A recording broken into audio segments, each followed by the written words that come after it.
ಓದಬೇಕಾಗತ್ತು ಅನ್ನೋ ಆ ಕಾಲ ಇಲ್ಲ. ಈಗ ಎಲ್ಲಿ ಬೇಕಲ್ಲಿ ಹೈಸ್ಕೂಲ್ ಆಗ್ಯಾವ, ಎಲ್ಲಿ ಬೇಕಲ್ಲಿ ಕಾಲೇಜ್ ಆಗ್ಯಾವ, ಎಲ್ಲಿ ಬೇಕಲ್ಲಿ ಹಾಸ್ಟೆಲ್ಗಳು ಆಗ್ಯಾವ. ಸಾಕಷ್ಟು ಸರ್ಕಾರಿ ಸವಲತ್ತುಗಳು ಇದ್ದಾಗ ನೀವು ವಿದ್ಯಾವಂತರಾಗಬೇಕಂದ್ರೆ ಅಧ್ಯಕ್ಷರನ್ನ ಆಗಲೆಲ್ಲ ಕರ್ಕೊಂಡ್ಬಂದು ನಿಮ್ಮ ಕಡೆಯಿಂದ ಹೇಳಿಸ್ಬೇಕಾಗತ್ತ. ಇದನ್ನು ದಯಮಾಡಿ ನೆನಪಿಟ್ಕೊಂಡು ಮಾಡ್ರಿ. ಕೆಲವು ಮಂದಿ ವಿದ್ಯಾವಂತ ಇದ್ರಿ, ಅವ್ರು ಇದ್ದವ್ರು ಅನುಕೂಲ ಆಗಿಬಿಟ್ರೆ ಅವ್ರು ಮರ್ತು ಬಿಡ್ತಾರ.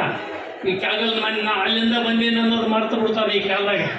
ಅದನ್ನು ನೀವು ಹಿಂದೆ ಹಿರಿಯರು, ಸಮಾಜ ಹಿರಿಯರು, ಜಿಲ್ಲಾ ಅಧ್ಯಕ್ಷರು ಆ ಹೆಸರು ಕೊಟ್ಟಿರುವಂಥ ಹೋದ್ರೆ ಭಾಳ ಚಲೋ ಆಗುತ್ತೆ.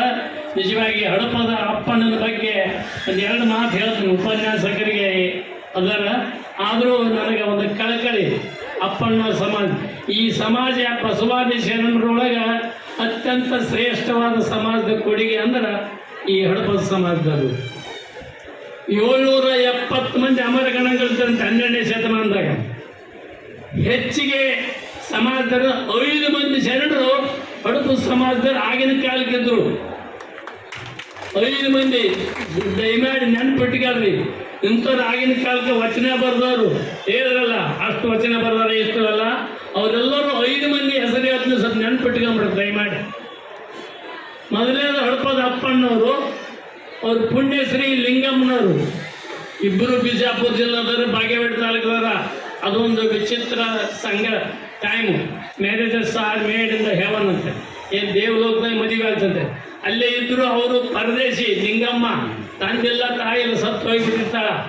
ಅಂಥದ್ದು ಅಲ್ಲೇ ಈ ಗುರುಗಳಾದಂಥ ಎದರದು ಹಂಪಿ ವಿರೂಪಾಕ್ಷ ಪೀಠದಲ್ಲ, ಅದ್ರ ಪೀಠಾಧ್ಯಕ್ಷರು ಇವ್ರ ಮನೆ ಗುರುಗಳು ಆಗಿರ್ತಾರೆ. ಇಬ್ಬರಿಗೂ ಒಂದೇ ಗುರುಗಳು. ಯಾರಿಗೆ? ಲಿಂಗಮ್ಮಗೆ, ಅಪ್ಪನಿಗೆ. ಅಲ್ಲ ಇದನ್ನು ವೇದಾಭ್ಯಾಸ ಬಸವಣ್ಣರ ಹೆಂಗ ಈ ಸಂಗಮಕ್ಕೆ ಬಂದು ವೇದಾಭ್ಯಾಸ ಮಾಡಿದ್ರು, ಅದರಂತಾಗ ಅಪ್ಪಣ್ಣೂ ವೇದಾಭ್ಯಾಸ ಮಾಡಿರ್ತಾನೆ. ಸಾಕಷ್ಟು ಅಭ್ಯಾಸ. ಆಮೇಲೆ ತದನಂತರ ಸಂಗಮಕ್ಕೆ ಬಂದು ಸಂಗಮ ಅಪ್ಪಣ್ಣ ಅಂತ ಹೆಸರು ತಗೊಂಡು ಮತ್ತೆ ಅಲ್ಲಿ ವಚನ ಒಂದು 106 ವಚನ ಬರೀತಾರೆ. ಈಗ ಒಟ್ಟು ಅಪ್ಪಣ್ಣರ ವಚನ 350 ಮ್ಯಾಲೆ ಆಗ್ತಾವ. ಇದನ್ನು ಯಾಕೆ ಹೇಳ್ತೀನಿ ಅಂದ್ರೆ, ಒಂದರ ನೀವು ದಿವಸ ಮುಂಜಾನೆದ್ದು ಸ್ವಲ್ಪ ಶ್ರೀ ಗುರು ಬಸವಲಿಂಗಾಯ ನಮ ಅಂದ್ಕೊಳ್ಳೆ ಇದನ್ನೊಂದಿಷ್ಟು ಅಂದ್ಬಿಡಿ. ಅಂದ್ರೆ ನೀವು ಮಾಡಿದ್ದಕ್ಕೂ ಸಾರ್ಥಕ ಆಗುತ್ತಾ. ಅವ್ರ ಪುಣ್ಯ, ಅವ್ರ ಆಶೀರ್ವಾದ ನಿಮ್ಮ ಸಮಾಜದ ಮೇಲೆ ಯಾರ್ಯಾರು ನೆನೆಸ್ತಾರೆ, ನೆನೆದವರು ಮನದಾಗಂತ ಏನು ಹೇಳ್ತಾರಲ್ಲ ಆ ರೀತಿ ಆಗ್ತದೆ. ಅಪ್ಪಣ್ಣವರು ಇಷ್ಟು ವಚನ ಬರ್ದಾರ. ಅವರು ವೇದಾಭ್ಯಾಸ ಮಾಡಿ ಬಸವಣ್ಣರ ಆಪ್ತ ಕಾರ್ಯದರ್ಶಿ. ಆಪ್ತ ಕಾರ್ಯದರ್ಶಿ PA ಅಲ್ಲ, ಪ್ರೈವೇಟ್ ಸೆಕ್ರೆಟರಿ ಅಂತಾರೆ. ಆಪ್ತ ಕಾರ್ಯದರ್ಶಿ ಅದು ದೊಡ್ಡ ಹುದ್ದೆ. ಎಲ್ಲರೂ ತಗೊಳಕ್ಕೆ ಬರಲ್ಲ. ಭಾಳ ವಿಶ್ವಾಸ, ಬಸವಣ್ಣರಿಗೆ ಭಾಳ ವಿಶ್ವಾಸದಿಂದ ಇದ್ದರು. ಇಡೀ ದಾಸೋಹ ಆಗಲಿ, ಬಸವಾದೇಶ ಅನುಭವ ಮಂಟಪದಾಗಲಿ, ಏನೆಲ್ಲ ಕಾರ್ಯಕ್ರಮಗಳು ಅಲ್ಲಿ ಯಾರ ಬಂದರು 770 ಎಷ್ಟೋ ಸಾವಿರ, ಅಲ್ಲಿ ಎಷ್ಟೋ ಲಕ್ಷ ಗಟ್ಟಲೆ ಜಂಗಮರಿದ್ದರು ಅವರೆಲ್ಲ. ಮತ್ತು ಅದರಲ್ಲಿ ಆದರೂ ಶರಣರು ಬರೀ 770 ಮಂದಿ.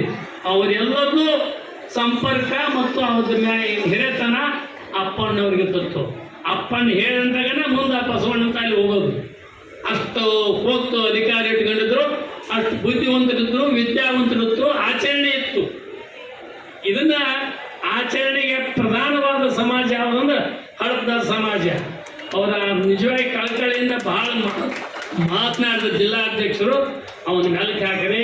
ಮತ್ತು ಸರ್ಕಾರಿ ಸೌಲಭ್ಯ ತಗೊಳ್ಳಕ್ಕೂ ಸಾಕಷ್ಟು ಪ್ರಯತ್ನ ಮಾಡಿ ಕಳಕಳಿ ನೋಡ್ರೆ ಜಿಲ್ಲಾಧ್ಯಕ್ಷರಿಗೆ.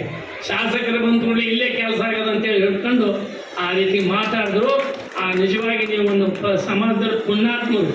ಇಂಥ ಜಿಲ್ಲಾಧ್ಯಕ್ಷರನ್ನ ಇದನ್ನು ಹೆಚ್ಚಿಗೆ ಉಪಯೋಗ ಮಾಡ್ಕೊಂತ ಈ ಸಮಾಜದ ಏನಿಲ್ಲ ಶಿಕ್ಷಣವಂತರಾಗಿ ಏನು ಅಪ್ಪಣ್ಣರ ಮಾರ್ಗದರ್ಶನ, ಅವರು ಸಮಾಜ ಏನು 350-250 ವಚನ ಹೇಳ್ತವಲ್ಲ, ಅವರು ಈ ವಚನಗಳಲ್ಲಿ ಒಂದರ ದಿನ ಲ್ಯಾಕ್ನಿಂದ 5 ವಚನ ಬೈಪಾಟ್ ಮಾಡ್ಬೇಕು. ದಿವಸ ಲಿಂಗ ಪೂಜೆ ಒಳ್ಳೆ ಲಿಂಗಪ್ಪ ಐತೆ ಇಲ್ಲ ಅಪ್ಪನಿಗೆ ಬಿಟ್ಟಿರೇನಂತ ನಾನು ಭಾಳ ಮಂದಿ ನನಗೆ ಅದ ಅನ್ಸುತ್ತಾ. ಯಾಕಂದ್ರೆ ಇಲ್ಲೆಲ್ಲ ನೆಲೋಗಲ್ ಮಂದಿ ಅವ್ರು ಲಿಂಗ ಪೂಜೆ ಮಾಡ್ಕೊಂತಾರ, ಆದ್ರೆ ಬೈಲಿಗೆ ಬೆಳಗಲ್ಲ. ಅವರು ಇನ್ನೊಬ್ಬರು ತಯಾರು ಮಾಡಗಲ್ಲ. ಅವರು ತಮ್ಮ ತಾವು ನೋಡ್ಕೊಂಡ್ಬಿಡ್ತಾರೆ. ಹಿಂಗಾಗಿ ಅವರು ನಿಜವಾಗಿ ಜನರು ಅದಾರ ಸಮಾಜದಾಗ. ಅವ್ರು ಅಡಿಗೆ ಬಿಟ್ಟಾರ ಮರಿ ಎಲೆ ಮರಿ ಕಾಯಿ ಆದಾಗ ಆಗಿಬಿಟ್ಟು. ಬೈಲಿಗೆ ಬೀಳ್ಬೇಕು, ವಿದ್ಯಾವಂತರಾಗಬೇಕು, ಸಮಾಜದ ಸಂಘಟನೆಯಲ್ಲಿ ಪಾಲ್ಗೊಳ್ಬೇಕು. ಏನು ಜಿಲ್ಲಾಧ್ಯಕ್ಷರು ಹೇಳಲ್ಲ ಅವನ್ನೆಲ್ಲ ನೀವು ಮಾಡ್ಬೇಕಂತ ಹೇಳ್ತಾ